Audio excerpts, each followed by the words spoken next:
Welcome to the Find Your Leadership Confidence podcast with Vicki Noethling. You are about to discover impactful lessons that help you grow as an individual, grow your confidence, and find the positive and good within you, so you powerfully and authentically become the best version of yourself. Be sure you visit our website at www.findyourleadershipconfidence.com. While you're there, subscribe to us via your favorite network. Now tune in, get ready, and enjoy the journey of emerging as a leader of exception in the 21st century. Welcome, everyone, to the Find Your Leadership Confidence podcast. I'm your host, Vicki Noethling, coming to you from Roswell, Georgia. The goal of this podcast is to bring topics and guests that will empower you to become that confident leader and take your business and your life to the next level. Today, I'm excited to have as a guest Samantha Hartley, and let me tell you a little bit about Samantha. Samantha works with women consultants who are stuck on the revenue roller coaster or drowning in client work. She helps them multiply their revenues without exhaustion by working with perfect clients on transformational engagements. As a result, they create more profitable and joyful consultancies. Client results include adding 150,000 to 600,000 in a year, crossing the $1 million mark, and turning 22K offers into 200K offer engagements. Samantha is the host of the Profitable, Joyful Consulting podcast and creator of Six-Figure Engagements and the Path to 2 Million coaching programs. So those two are coaching programs. Sorry, Six-Figure Engagement is a coaching program, and the Path to $2 million is a coaching program. Before starting her business, Samantha worked in international marketing for Coca-Cola in Moscow, Russia, and its Atlanta headquarters. Oh, so you were nearby. I was. She lives on Martha's Vineyard with her husband and their fur kids. Today, we're going to talk about a subject I think you all will want to listen to, and that is how to add 100K with a single offer. Please join me in welcoming my guest, Samantha Hartley. Samantha, so nice to meet you. Thank you so much for having me, Vicki. You're very welcome. So you were in Atlanta for a little while. I was. I lived in the downtown, and then I worked. I had a house in Smyrna, so I was near you. I know about those long Georgia commutes. So I was fortunate. Most of my time here in Georgia for work, I only had to drive, except a small stint for a couple years. I worked out of Smyrna for Arby's corporate office until they moved to Florida. They're back in Georgia now. But so mostly I had like a 15-minute drive and could stay off of that dreaded Georgia 400. Yeah. None of that. Parking lot. So you gave away where you live currently at Martha's Vineyard. So the next question that I have is just share a little bit about this journey. You know, we really just gave the highlights, but talk to us about, you know, how it was that took you from the corporate world, from Coca-Cola, from going all over the place to doing what you do today. What was that aha moment, and why do you do what you do? Thank you for asking. It's a really parallel journey to what a lot of my clients have had. So I was originally in the fields doing amazing, creative, interesting work, very dynamic work. And then when I got to headquarters, a lot of my clients report that things haven't much changed, but it was, I think, what we nowadays would call a toxic environment, but it was not a place where new ideas were nurtured. If I brought a new idea, people would feel threatened by that. The work was, it got very standardized. We were far from the point of sale. And I think the further you get from the point of sale, the less interesting things are. So for me, it wasn't a creatively fulfilling environment. And I started to notice that a lot of my colleagues were also like getting sick. Mhm. And that's usually a manifestation of things not going that well Yeah. in their careers as well. So I just left and took a year off. And when I did that, I didn't have a plan. I didn't know what I was going to do. I was just like, whatever this is, I'm not doing this anymore. Yeah. And I'm known for doing that. So I've always had one kind of non-negotiable, which is I'm not going to be miserable in my work because too much of your life has to Yeah. consist of work. So during that year off, a lot of my colleagues had gone on to other ventures, and so they started to call me to come and consult for them at their startups or the places that they had landed. And I hadn't thought of doing consulting, even though I had been an internal consultant at corporate for the field operations, and I was flying to Asia and Europe and sometimes Central America to the bottling operations on behalf of the Coca-Cola company. I started to do that same kind of work for my colleagues in their businesses. And I thought, oh, well, I could do consulting. This is kind of interesting. And I really valued the freedom that I had and the creativity. Yeah. In the beginning, what I noticed though was a lot of my colleagues who came out of corporate, they made the same mistakes that happen a lot, which is that they don't implement. You come in and you do something and it kind of puts a band-aid on something, but they don't sustain. The changes that you make in those Yeah. projects don't sustain, right? So it sounds like you've seen this as Mhm. well. Yeah. Mhm. So I was consulting for a few years before I thought, I don't have like case studies or success stories because nobody will implement. I have testimonials because they loved me and they loved the work and it was great. But I want to point to, like, I'm good at the work. I want to point to work results, and there weren't those. So I started to think I needed to work a different way. And one of the first things I did was, instead of working with these larger size companies, I was like, who can't afford not to implement? Littler businesses. So I started to work with small businesses, which I adore working with Yeah. small businesses, especially manufacturing. I came out of the bottling side of the Coca-Cola company, so I really knew that manufacturing area. And manufacturers are like, you make the thing, you sell the thing. Like, we have to get the stuff done.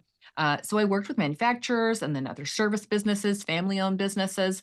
And then gradually I started to get much better results with them. And then I started to work with consultants. And the consultants who I work with now don't work with little businesses. They work mostly with the kind of company that I came out of, large, like Fortune 500s. Sometimes they'll work in the 25 to $50 million range, but my clients are corporate consultants to those larger companies. And what I love about that is that through them, I'm able to help that me who worked there back then be less miserable. So Mhm. a lot of people want to work in these organizations, but they want to feel fulfillment. They want to be able to Yeah. bring their ideas forward and have them taken up. They want that, what we Right. now call like psychological safety, to be able to be creative and innovative in a business situation. So that is a long way of telling you like where I came from, but also where a lot of my clients are in their journeys and in their work. And so that's the kind of consulting engagements that we do, and the reason we do them are all based on like that experience. Yeah. So I was a project manager for the last 20 some years and for a large company. And I truly hated whenever they brought in consultants Yeah, because just as you said, like they'd yeah, come in with all these ideas with a limited knowledge of the operation, the processes, the culture, and they would suggest to do these things. And, we'd sit back and say, I don't think that's, yeah, the direction we need to go, but we weren't the consultants. So it was like, well, you don't know what you're talking about. yeah, And it just got to be so frustrating because as you said, they leave and then really nothing changed. yeah, yeah, And it was, and so that's why I do what I do now, after and I decided at 60 I was done. good. And as it worked out, I had my retirement anyway at 60, but there was a package, and so it was good. It was Yeah, awesome. But I really thought, good.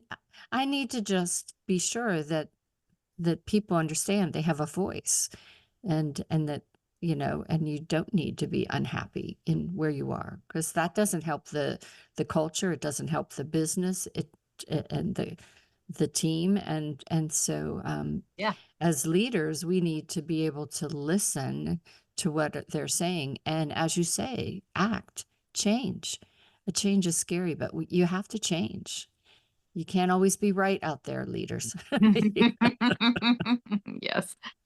Right. But you can be So supportive that's exactly and right. Yeah, empathetic, and you right? should be. Yeah. Yes. Oh, well, that's how I teach leading with the heart, the head, and the hands.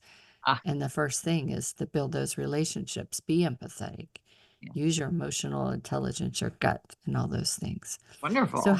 so how do you find, or how do we Uh-huh. find our joy and genius zone? I love that you call it the genius zone. So, So the genius zone is, I think Dan Sullivan popularized that term. And that's usually when you say that, people kind of get it, like, oh, okay, I get it. But, genius zone is like what you're amazing at and what you're better at than anybody else. And for a lot of, I noticed that a lot of women that I work with, though, it's not that obvious, because a lot of times they think, well, that was just easy. That's too easy. And I'm like, no, that's a unique gift that you have. And it's yeah. easy for you just because you're so good at it. So the genius zone is something that your clients value, that you love doing, and you're just amazing at. Like, if we were going to divide up the jobs in our group, what's the thing that you would say, like, I'll do the XYZ?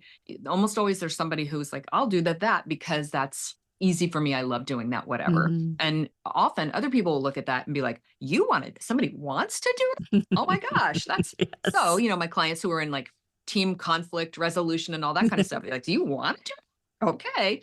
But so your genius zone is that thing that you're great at. And then the joy zone is the thing that gives you energy. You could do it all day long. We would do it if they didn't pay us, although don't tell them that. But it's not just fun, but it's like enlivening. It like makes your soul happy. So the joy and genius zone is the combination of those things, because there's plenty of things that give me joy that I'm just not that great at, and then there's plenty of things that I'm really great at. A good example of that is writing. I write copy, I write content, I write all kinds of things. Come from a creative background. Writing is a genius zone for me, but I have to be judicious about how much and who I write for, because it does give me energy, but it's kind of usually like a net Yeah. zero at the end of it. So it's a genius zone, but not necessarily a joy and genius zone. But like, working with my clients, I could be in a room of smart people with a flip chart and facilitating, like getting good ideas out of smart people. Total joy and genius zone. Like, we leave that room, everyone's smarter, everyone's had a great time, and I'm not exhausted. So be sure you have the overlap of those things. You're great at it and it gives you energy, because there's plenty of things that if you're great at them, but you notice that it drains your battery. And then there's other stuff of like, I'm not the best in the world at whatever that thing is for you.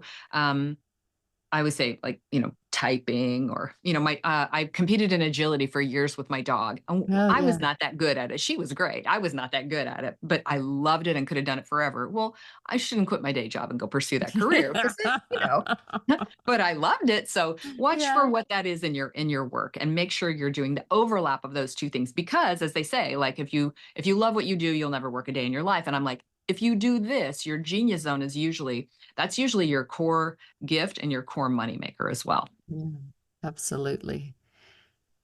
So, what do you mean by earth rules and magical thinking? So earth rules are things that work here, like plans, goals, skills, training, development. Like, there are certain things to be really successful when we're living on earth. If somebody's like, well, I need to build my business. Okay, you need to have money and you need to be able to have a sales conversation. Like, there's all of that kind of stuff. You need to do your networking, meet clients. But magical thinking is what I call things that work, but we're not always sure why. So prayer, the quality of your energy, meditation, law of attraction. I also call it the law of action. And the attraction actually has the word action in it. Yeah. So I'm like, there's a lot of stuff that that works, and you're not totally sure why. And it can also doom things if it's not in alignment. And that is also kind of confusing. So I've had plenty of clients go out and do networking stuff and come home with nothing, because they have what I would call a virtual closed sign on their business. They're like, I'm over busy, or I've had too many of the wrong clients. And they actually don't really, part of them thinks they want a new client, but they're not aligned with a desire to have a new client. And so they're kind of at cross purposes. And when you're in that situation, you're not going to attract new clients. Well, that's really weird. That's kind of woo-woo. I'm like, yes. So that's where the magical thinking piece comes into it. So you really need to master both parts of this, or else you're going to have your results constantly thwarted. And I always say it doesn't matter to me the faith tradition that my clients come from, because some of them are going to want to speak more of a kind of a spiritual language or some religious language, and some are going to want to be like all the science. It's just the physics or it's just the whatever. Yeah. What's important to me is that they have a practice, whether that's a spiritual practice or a religious practice or a scientific practice, that you have a practice that helps you get to a place where you're balanced, and you can hear your intuition, where you can begin to trust what your next step is, where you understand what is in joy for you, where you understand, like, this is the time. I notice from my results that I don't think I'm in alignment with this desire. Like that goal, I just realized I don't think I really want that, because I've been trying for it for a long time and I'm not making any progress. So it might be something like blocking me, like a mindset thing.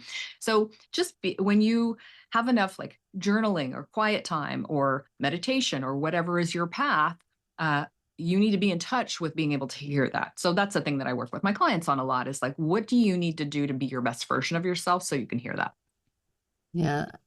And I think that's really important, that, and journaling does help that, to get you down, put it down on words, because I think sometimes we don't listen to what our gut is telling us. It's like, Yeah. oh no, that's not what I should be doing. But, Mhm. is it? Is it? I think it comes through on three levels usually. Is there's, did I hear, and this is like guidance from the universe or God, like, Mhm. did I hear that information? Do I acknowledge that I heard it? Or did I go Yeah. la la la la la?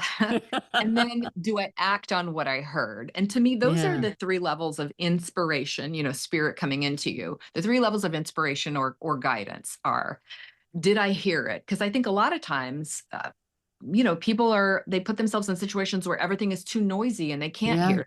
I mean, noisy, busy, whatever that is. It's like, I don't ever get any guidance. Really, don't you? Are you ever still? So, then they're still. Yeah. So then you hear it. And then sometimes I'm like, I don't like that answer. I didn't just hear that. So, do I block it at the hearing level, or do I hear it and go, well, I heard it, but I'm not doing that. So those are, I think that real alignment is, whether I liked what I heard or not, I heard it. I go, I heard that. And then now I got to take action on that. For sure. So what are some of the mistakes women entrepreneurs make when it comes to being able to get to that goal of, maybe it isn't 100,000 yet. Maybe it's just getting that first Yeah. $10,000 single Yes. offer. The first one is always the hardest, and it's really, I always say I don't work with anyone who hasn't been in business for at least a year. That's what my podcast is for, is all of the basics. I call them the fundamentals. The first year is just fundamentals, like getting that first client. But if someone has had 3 clients and they've made at least 100 and, let's say, $50,000, I can usually guarantee them that we can double their business in a year.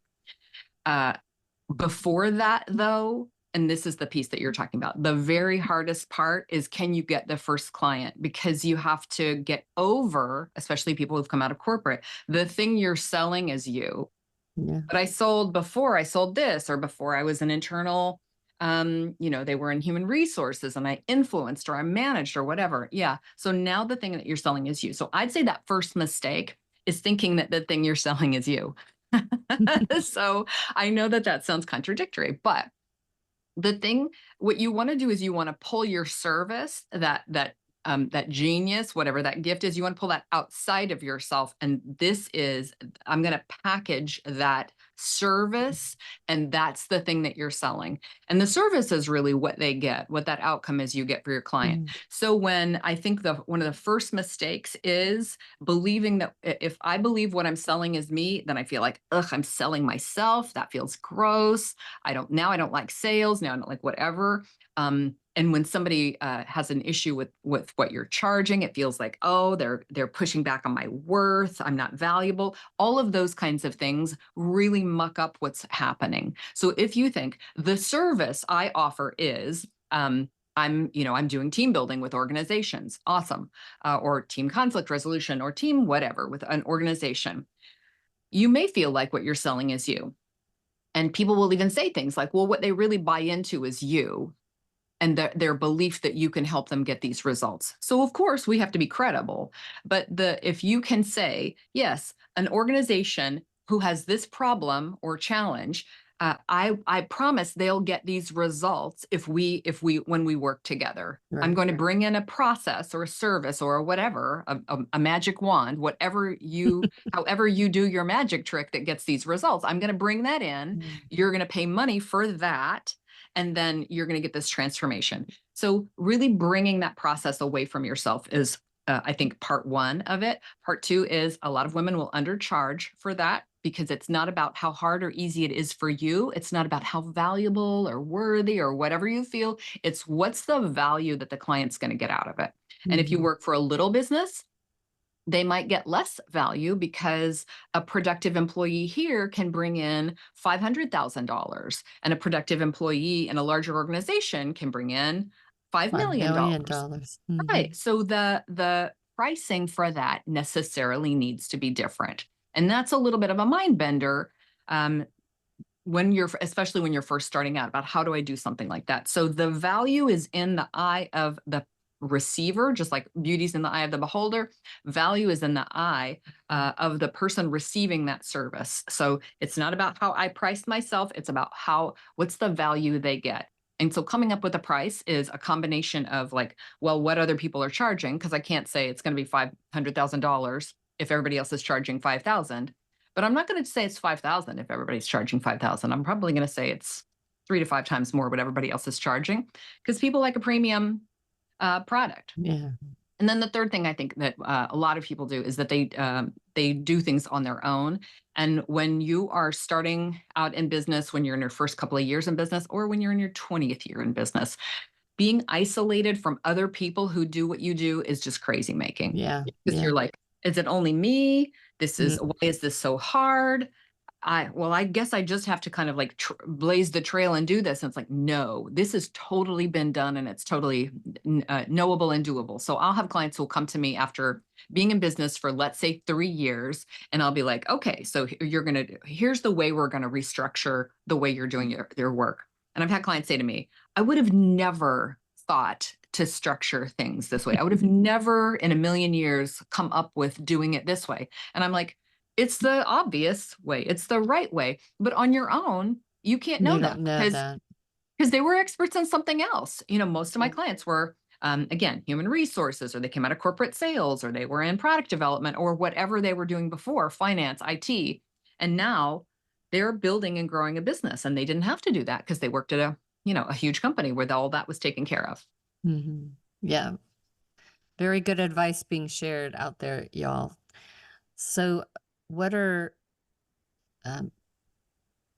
let's just talk about that mindset then a little bit more, because in each phase of your business, when you are first going and you have all that energy and excitement about what you're going to do, you usually have a positive mindset until you have that first dip in it. And it is a roller coaster, as mentioned earlier. So how important is it that you really manage, if you will, I guess, your mindset, and so that you can continue to grow to the next level, to the next level, to the next level? When I first started, I can think back to 2005 or 2009. I'd been in business for 5 or 9 years already. And those are particular years because I remember taking someone's course and there was like a mindset module. And I was like, skip, whatever. What kind of limiting beliefs do you have? I was like, I don't have limiting beliefs. Skip, skip, skip. And a lot of the people that I attracted at the time would also reject the mindset stuff. It's like, that's not what we need. And so we did a lot of the, in my whole Earth Rules Magical Thinking, we did a lot of the Earth Rules. It was like we were doing plans and we were doing this and we were doing this. And then I did a group coaching program, and everybody, they knew what to do, but there was a bunch of stalled out consultants in it and service providers. And I was like, what's going on? And they wouldn't implement, and none of us knew why. And it's obvious now that it was mindset. So that's when I first started to go, okay, I get it. So people who aren't as comfortable with doing this kinds of thing are hitting mindset issues where I Yeah. didn't hit them before. And then when I started to up level myself, and so I'd push against, out of my comfort zone, Yeah. I'd go like, oh, I just hit a mindset thing. Oh, so I was able to recognize it. So in the beginning, I thought mindset was like maybe 1 or 2% out of 100. And now I'm like, oh, no. Mindset is like 98% out of Yeah. 100. Everything is mindset. It's like whether you believe you can or can't, you're right. Whether you believe it's going to work out for you or it isn't, you're right. So what I work with my clients, and anybody who listens to my podcast will hear me say, you can have what you want. You can have it. There's a bunch of people out there who have exactly what you want. They have the business you want. And so if someone hears this and thinks, well, I want to be a billionaire, I'm like, do you though? Yes. Most people don't. Most people are like, if I could have everything I want, then I wouldn't have to work. No, but that's not what you really want. So if people are really honest about what they want, like we haven't been put on this planet to want something that's unattainable. You've been put here, like a lot of my clients will say to me, it's why my program's called The Path to 2 Million. A client came to me and she said, the universe tells me I have a $2 million business. And I was like, I believe it. Let's do it. And so we've been building that business. And she's, every year closer to 2 million and doing great. She added 600,000 in the first year she worked with me. So really ready to bring in that, like expand her capacity fast. And that's, again, that's the trajectory that goes for a lot of my clients. But what needed to happen? What do you want? I'm clear on what I want. What is in your way from doing it? Well, these logical steps are in my way. And do you believe it's possible for you to have this? Where in all of the activities that you need to do you feel like, I don't want to do that, or I'm afraid here, or this makes me feel scared, or whatever that is. And then find someone, whether it's a community that you're in, or an accountability partner, or a coach, find somebody who will help you as you're going through those transitions, because there's personal growth work that has to happen, and then there's business growth work that has to happen. And as you expand yourself, your business will expand. And if you are not willing to expand yourself, then you're going to find that your business hits a limit. And if that's the limit you're comfortable with, awesome. You don't have to do any more personal work if you don't want to. But just know that your limits are set by how much you're willing to grow personally, and you'll be challenged by things and they'll help you to expand, and you'll be able to serve more and more people from that expanded place. Awesome. Well, time has flown by. Just a last rapid fire question. What is on the radar for Samantha Hartley to do next? I am in a partial sabbatical right now because I am brewing what that next thing is. So it's kind of like what I was saying earlier. Yes, it's a super, super exciting time. So I'm pausing a lot of the work that I'm doing. I have a few things that I'm continuing, but I'm pausing a lot of work I'm doing to think about things. So what might happen as a result? A new podcast, a book, a new group, a totally different business. Like, I don't know, like anything is possible. So exciting. I think it's the stillness piece that needs to happen right now. So that's what's on my radar.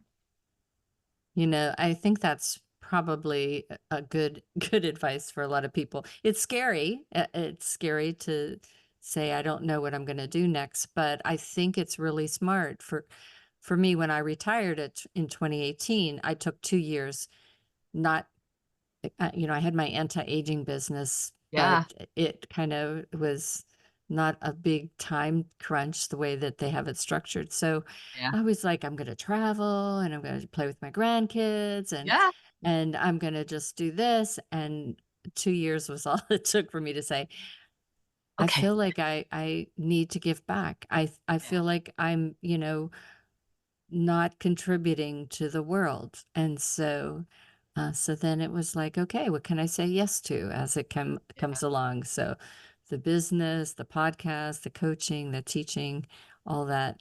And I'm happy, and it's all your perspective of what you need to do.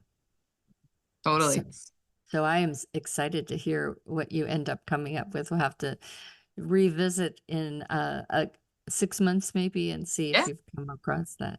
Totally. Yeah. Thank you. Yeah. I'll keep my private coaching clients. So I have things going on, but a lot of my like extracurricular business stuff is like Nice, going nice. down. All right, I'm going to share my screen. For those that are just listening, you know that you should grab a paper and pencil real quick to be able to write this information. Although everything will be on my YouTube channel, Vicki Noethling. So please subscribe, as well as my findyourleadershipconfidence.com. So for the website, it's samanthahartley.com, and Hartley has an E in there, so it's Hartley. So samanthahartley.com. Facebook is Samantha Hartley, and LinkedIn is Samantha Hartley. Instagram is samantha.hartley.71, and YouTube is Samantha Hartley Media. I'm going to turn it over to Miss Samantha Hartley to tell you what her call to action is today and what you might find when you go to her website, as well as where she spends maybe the most time in the social media atmosphere. I spend a lot of time on LinkedIn. So you can definitely visit me there and message me through that platform. Perfect. And then what I invite, if you've heard something today that was intriguing, then you can learn more about how we create those transformational engagements or add 100K in a single offer, and how I really work with clients so that they get that long-term transformation. How I teach my clients to do that is at sixfigureclients.com. Fantastic. Samantha, you just are such a great wealth of information, so much packed into this interview. Thank you so much for sharing your insights, your wisdom, and your stories. Thank you. It's been fantastic to talk with you, Vicki. Awesome. As always, I remind everyone that life is a journey, and it's up to you to enjoy the ride. This is Vicki Noethling, signing off. Thank you for tuning into the Find Your Leadership Confidence podcast with Vicki Noethling, where we share impactful lessons that help you grow as an individual, grow your confidence, and find the positive and good within you so you powerfully and authentically become the best version of yourself. Remember to visit our website at www.findyourleadershipconfidence.com and enjoy even more great episodes like this one. Again, while you're here, subscribe to us via your favorite network. We look forward to seeing you next time on the Find Your Leadership Confidence podcast.